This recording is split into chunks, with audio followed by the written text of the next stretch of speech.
हम सब ने ग्लोब देखा होगा और दुनिया के मानचित्र में अलग अलग देश, फिर एक देश के दूसरे से संबंध और फिर इंटरनेशनल रिलेशन में दूसरी ज्ञान की बातें। लेकिन साल 1971 में भारत ने दुनिया के मानचित्र में ही फेरबदल कर दिया। ये बदलाव था एक नए देश के बनने का, जो कि बना पाकिस्तान के पूर्वी हिस्से से। उसका नाम पड़ा बांग्लादेश। क्योंकि बांग्लादेश की स्थापना में भारत की एक बड़ी भूमिका रही, इसलिए दक्षिण एशिया के देशों में इसे भारत का सबसे करीबी देश भी माना जाता है। इसी देश में आम चुनाव हुए हैं और एक 76 साल की महिला ने चौथी बार प्रधानमंत्री की कुर्सी पर पहुंचने की तैयारी कर ली है। वो महिला जिनका जन्म भारत की आजादी के 43 दिन बाद पूर्वी पाकिस्तान में हुआ, नाम पड़ा शेख हसीना।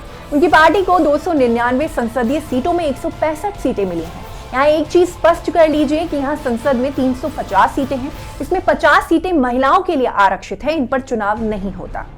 तो शेख हसीना एक बार फिर पीएम बनने जा रही हैं। वही शेख हसीना जिनके पिता शेख मुजीबुर रहमान को बांग्लादेश का संस्थापक कहा जाता है। सबसे बड़ी बेटी होने की वजह से शेख हसीना शुरुआती दिनों से ही पिता के साथ रही। वे छात्र जीवन में ही कॉलेज की राजनीति में सक्रिय हो गई। साल 1966 में ईडन महिला कॉलेज में छात्र संघ में वाइस प्रेसिडेंट बनने के साथ ही उन्होंने अपनी राजनीतिक पारी को आगे बढ़ाने का काम शुरू कर दिया। बाद में वे यूनिवर्सिटी ऑफ ढाका की छात्र राजनीति में बड़ी भूमिका में रही और फिर पिता की पार्टी आवामी लीग के स्टूडेंट विंग का कामकाज संभालने लगी। मां, पिता और 3 भाइयों की हत्या।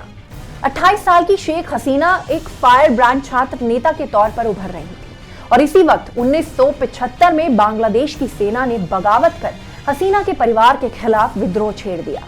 हथियारबंद लड़ाकों ने शेख हसीना के पिता, मां और 3 भाइयों की हत्या कर दी। इस वक्त शेख हसीना अपने पति वाजिद मियां और छोटी बहन के साथ यूरोप में थी, जिसकी वजह से उनकी जान बच गई।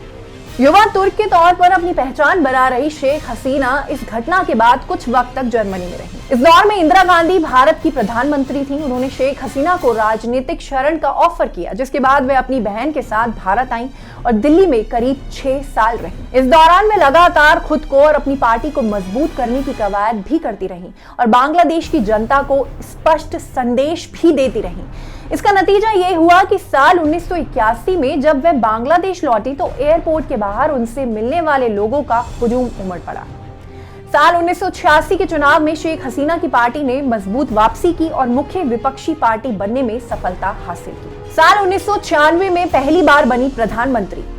साल 1991 में बांग्लादेश में पहली बार स्वतंत्र तौर पर आम चुनाव हुए।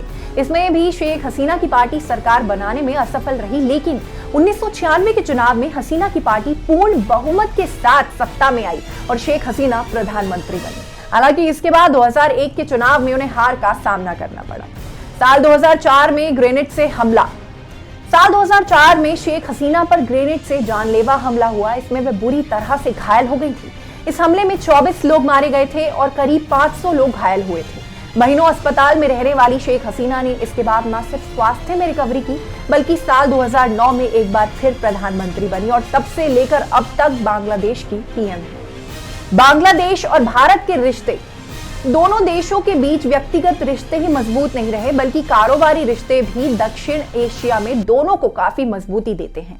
दोनों देशों के बीच 2021-22 में करीब 1.24 लाख करोड़ का कारोबार हुआ है। साल 2023 में भारत ने अपने उत्तर पूर्व के राज्यों को बांग्लादेश से जोड़ने के लिए Akhaura Agartala cross border rail link की शुरुआत की है। भारत पर शेख हसीना को सपोर्ट करने का आरोप क्यों लग रहा?